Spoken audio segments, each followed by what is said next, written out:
Okay, so good movements and stretches to do when you are getting out of bed, and then we're going to do good stretches and movements to do before going to bed. So you're in bed, you're stiff, okay? You've been pretty much still all night, don't have a lot of blood flow. So good thing to start, you can pull knees to chest, and you can do reps of that just to get blood flowing and joints moving again. Then you could take it to rotations where you're going to pull it over.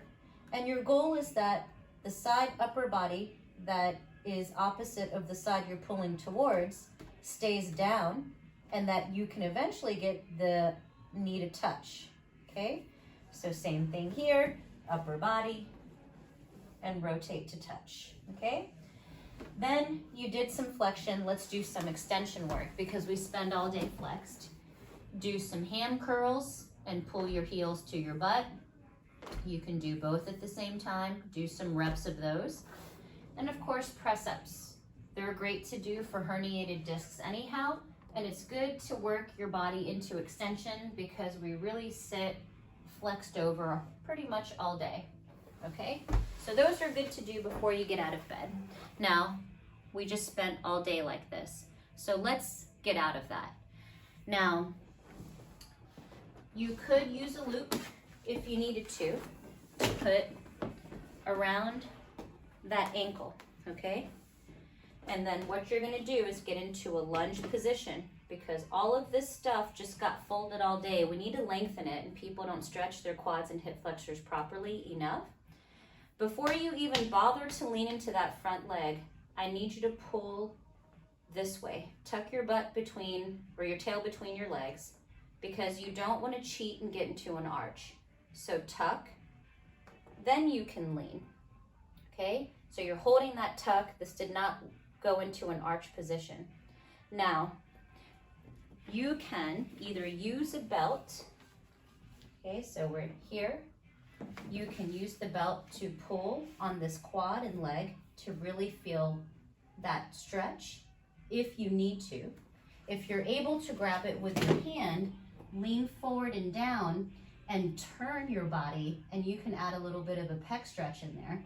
And this is a very yoga move, so you can add upper body pec stretch. So to show the other side, and I'll do it without the belt because you know that you can pull with the belt.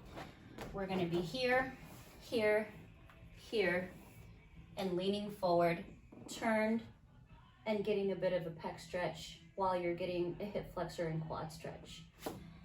The other thing that you can do is go into a pigeon stretch because our booties get tight all day from all that sitting. Main thing is try to get to a 90-degree angle with your foot flexed. If you can't get down, don't worry about it, then prop. But get your hands over symmetrically and learn over time to sit into it, sit into it, sit into it until your butt can touch and you can lean over.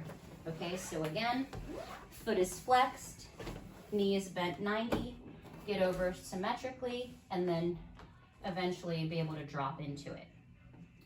So we got flexors, hip rotators.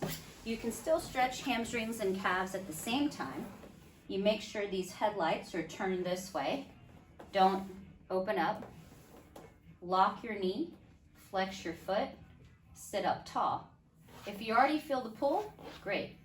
If you don't, lean forward, sticking out your butt and your chest, and you can really get both stretching, okay? So you have those pieces, but we still need a bit more extension work, okay? And what you can do, because we slouch so much, especially at our mid-backs, take a belt or a mobility band. Those are a lot tougher than TheraBand. You're gonna lie on your stomach. You're gonna do kind of a forward pull on this while you press through your hands. So it's kind of forward pull, push, forward pull, push. Now, don't squeeze your booty and don't let your belly button dig into the table. You're really passive in the lower body and you're emphasizing getting your chest to come up and extending where the belt strap is. And those are good things to do before bed because it helps open you up and stretch your flexors.